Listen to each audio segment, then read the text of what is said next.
Bonjour à toutes et tous, donc je reviens avec une nouvelle vidéo qui aura donc pour sujet qu'on en sache un peu plus sur la personnalité de Vlad, d'accord. Voilà, donc je vais demander à mes guides s'ils veulent bien nous répondre en une carte. Qui est Vlad?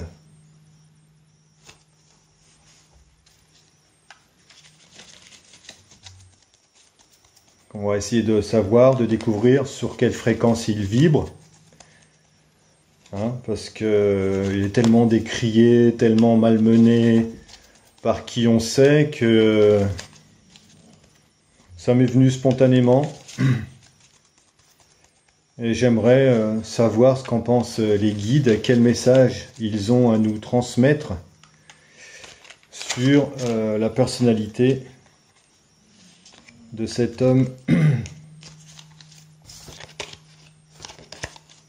qui est décrié par toute une équipe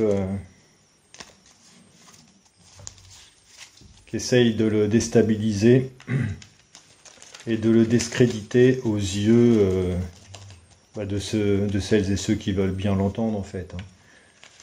Donc voilà. En toute objectivité, je vais demander à mes guides de me répondre, s'il vous plaît. Pouvez-vous nous donner en une carte la symbolique qui peut représenter Vlad, s'il vous plaît, mes guides?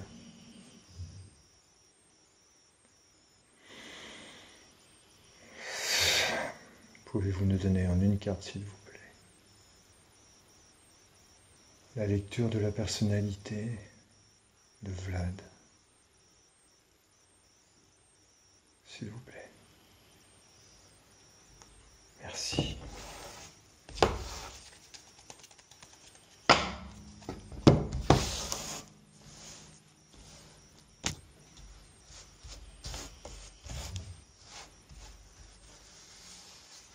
Alors, la personnalité de Vlad, s'il vous plaît. La personnalité de Vlad.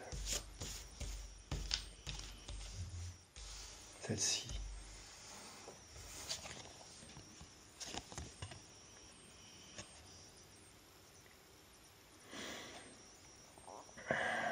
Alors, la carte que je viens de tirer est intéressante.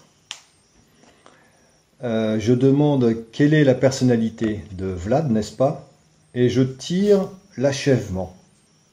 C'est une carte, voilà à quoi elle ressemble. L'achèvement, et elle porte le numéro 21. 21, dans le tarot de Marseille, ça correspond au monde. C'est une très belle carte, une carte très positive. Et donc, avec cette carte tirée concernant Vlad, l'achèvement, c'est comme si il détenait la dernière pièce du puzzle qui allait faire tomber toute la propagande, toute la mascarade, toute la manipulation, tout ce qui a été construit et manigancé contre nous tous, nous toutes et tous, depuis des années.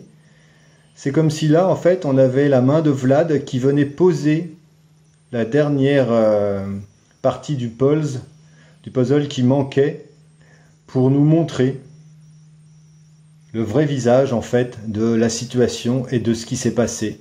Comme si, en fait, il détenait un peu tous les éléments, qu'il avait tous les éléments dans sa possession pour, j'ai envie de dire, un peu pour achever sa mission.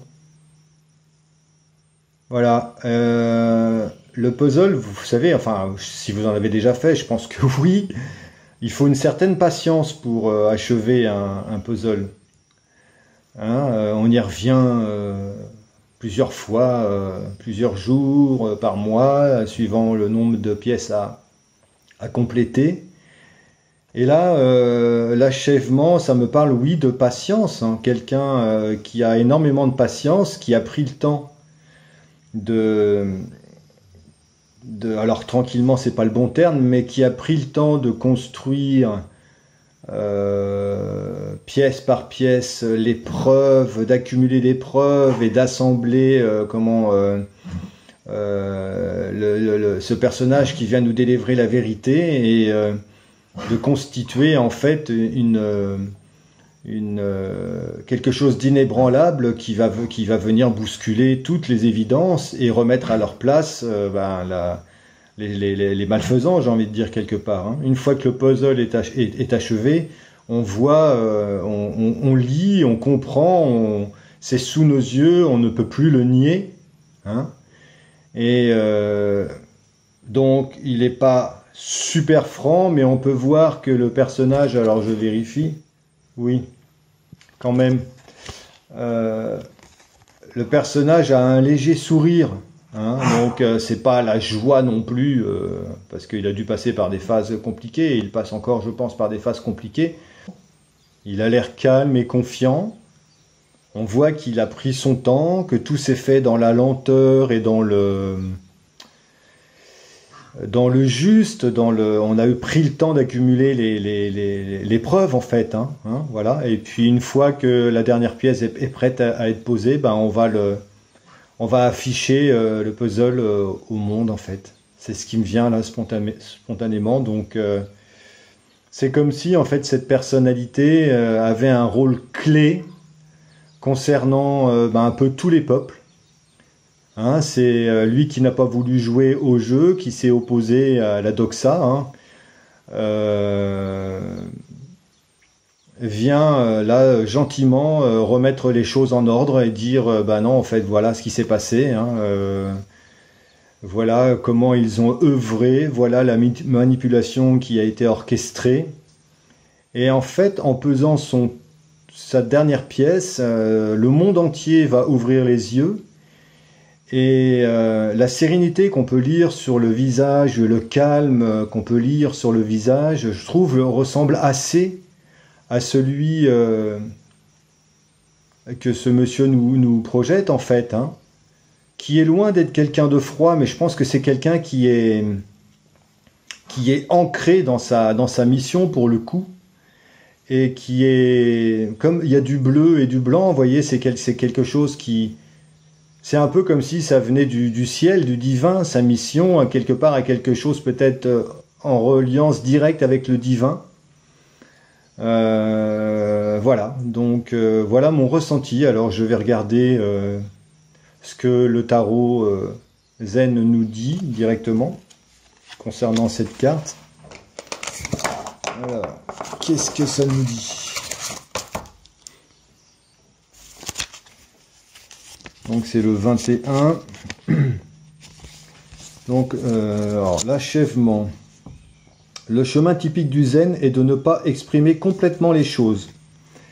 Efforcez-vous de le comprendre. C'est une méthode importante. Ne pas tout dire laisse à votre auditeur la possibilité de compléter lui-même la situation.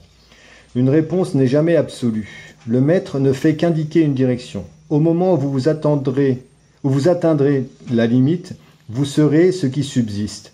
Si vous essayez de comprendre le zen intellectuellement, vous échouerez.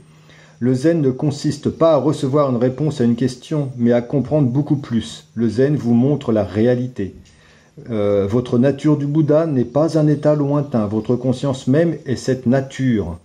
Et votre conscience peut être le témoin de tout ce qui constitue le monde. Le monde s'éteindra, mais le miroir restera, reflétant le vide. Ce qui a absorbé votre temps et votre énergie jusqu'à maintenant se termine désormais. Si vous le menez à terme, vous ouvrez la porte pour vivre quelque chose de nouveau. Profitez de cette pause pour célébrer les deux phases de cet intervalle, la fin de ce qui s'achève et l'avènement du nouveau. Vous voyez, donc là, bon, évidemment, c'est dit d'une manière un peu plus générale, mais on arrive bien à la fin de quelque chose. Bah, ça se voit, de toute façon, puisque quand on a fini le puzzle, bah, on va pas dessiner des pièces pour en rajouter autour. Et donc là, il nous dit, oui, véritablement, que ça s'est fait dans le calme, que ça s'est fait sans trop en parler, pour créer, en fait, la surprise. Pour créer la surprise et être sûr et d'avancer ses pions sur des bases solides. Et je pense que l'ensemble de la planète va se rallier à la cause de cet homme, en fait. Hein, et de quelques autres qui œuvrent aussi. Hein, je pense Je pense à à cet avocat extraordinaire, cet Allemand extraordinaire, Rainer Fulmich, qui œuvre aussi, et peut-être, je ne sais pas, en correspondance étroite aussi avec Vlad, j'en sais rien, ça c'est une supposition. Mais le fait est donc que là, il y a bien l'achèvement de quelque chose, et c'est très proche, parce que quand il reste une dernière pièce à mettre sur le puzzle, on sait très bien qu'on va pas passer des mois à finir. Donc là, je dirais qu'il va se passer quelque chose dans très peu de temps. Voilà, donc restons positifs, c'est pour le bien commun. Je vous embrasse, restez forts et fortes. À très bientôt.